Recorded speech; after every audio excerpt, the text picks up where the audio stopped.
नमस्कार दोस्तों, आप देख रहे हैं मोल तोल, जहां हम करते हैं कमोडिटी मार्केट की सीधी और सटीक बात। आज के इस वीडियो में हम बात करने वाले अरेबिका कॉफी के बारे में, या फिर कह सकते हैं उसमें आई 20 से 25% की गिरावट के बारे में।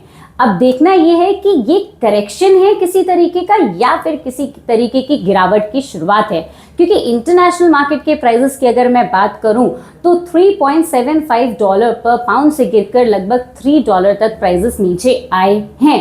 ब्राजील की अगर बात करते हैं तो ब्राजील सबसे बड़ा प्रोड्यूसर है अरेबिका कॉफ़ी का। उन्होंने ये बोला है कि लगभग 17% तक हम प्रोडक्शन बढ़ा सकते हैं। आखिर ये गिरावट आई क्यों है, इसका रीज़न क्या है? सबसे बड़ा रीज़न जो है आई गेस सप्लाई है। Supply concern is the major issue for this downfall. एक ये रीज़न हो सकता है क्योंकि बहुत सारे जगह हैं जहां उन्होंने बोला है कि क्रॉप जो है वो बेटर हो सकती है, चाहे वो इंडोनेशिया रहा हो, चाहे वो वियतनाम हो, चाहे वो युगांडा हो, चाहे वो इथियोपिया हो, फिर चाहे वो सेंट्रल अमेरिका हो। इन सभी ने बोला है कि क्रॉप जो है वो बेटर होने की उम्मीद है। तो बहुत नेचुरल फीचर है ये कि अगर सप्लाई अच्छी होती है तो कहीं ना कहीं हमें जो प्राइजेस हैं उसमें प्रेशर देखने को मिलता है।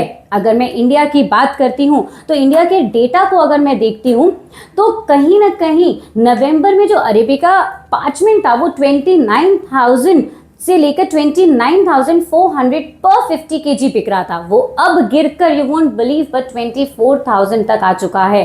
वहीं अगर मैं अरेबिका चेरी के रेट्स की बात करूं तो 15,000 रुपए से गिरकर वो भी 12,000 आए हैं। हालांकि रोबस्ता में उतनी गिरावट नहीं देखने को मिली है, लेकिन 17,000 के आसपास वो भी कहीं ना कहीं ट्रेड करता हुआ नजर आ रहा है, लेकिन उसमें उतना ज्यादा डाउनफॉल हमें देखने को नहीं मिला है। लेकिन प्रॉब्लम प्राइजेस की नहीं है, याद रखिए प्रॉब्लम प्राइजेस की नहीं है, क्योंकि जब प्राइजेस बढ़े हुए थे तब लेबर कॉस्ट बहुत महंगी हो गई थी। तो प्रॉब्लम लेबर कॉस्ट की, क्योंकि अब जो प्राइजेस गिर रहे हैं ना उसमें हमारी जो कॉस्ट है वो तो उतनी जा रही है। तो ऐसी सिचुएशन में जो स्ट्रॉन्ग फार्मर्स हैं वो तो वेट एंड वॉच कर रहे हैं, लेकिन जो लोगों को वर्किंग कैपिटल चाहिए है रेस करने के लिए वो क्या करें, वो मजबूरी में जो प्राइजेस नीचे हैं उन पे ही उनको अपना जो माल है वो कहीं ना कहीं निकालना पड़ रहा है। लेकिन रिटेल की अगर मैं बात करूं तो रिटेल में हमें उस लेवल की उतनी गिरावट देखने को नहीं मिली है। अगर मैं फ्यूचर्स की बात करती हूँ तो लगभग 25% तक का हमें वहां पे करेक्शन देखने को मिला है। अब आगे क्या होगा इस बारे में हम बात करते हैं। अगर ब्राजील में जो क्रॉप है वो अगर स्ट्रॉन्ग रहती है तो हमें कहीं ना कहीं शॉर्ट टर्म में जो प्रेशर है वो देखने को मिल सकता है।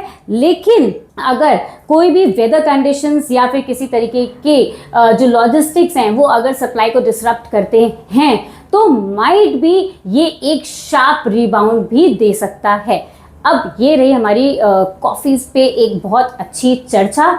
आगे क्या होने वाला है, आपको क्या लगता है, क्या ये करेक्शन है या फिर गिरावट है? इस बारे में हमें कमेंट में ज़रूर बताइए। तब तक मैं चांदनी कपूर आपसे बाय बाय करती हूँ और नेक्स्ट वीडियो में मेरी और आपकी मुलाकात फिर से होगी।